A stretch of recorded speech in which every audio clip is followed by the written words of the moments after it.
Hi, welcome back to our channel. For today's video is how to use YouTube end screens. End screens can be added to the last 5 to 20 seconds of a video.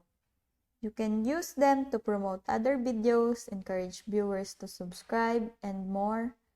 You can add up to 4 elements to your end screen for videos with standard 16:9 aspect ratio.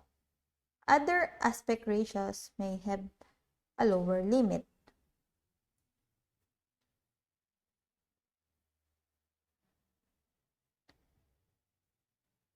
Your video has to be at least 25 seconds long to have an end screen. Other interactive elements like card, teasers, and video watermarks are suppressed during the end screen. End screens aren't available for videos set as made for kids in the YouTube Music app, Flash videos, mobile web, or 360 videos. So to add an end screen, go to YouTube Studios. Now, what I'm going to do is I'm going to use my laptop.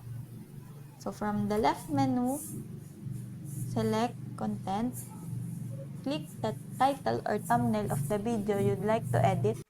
From the left menu, select Editor. Select End Screens and select element you want to add. You want to apply template, video, playlist, subscribe, channel, link, or note, or merchandise. Then just click Save. So that's it. I hope that this video helps. If you have any questions or comments, kindly put it in the comment section below. And if not, don't forget to subscribe and like. Thanks!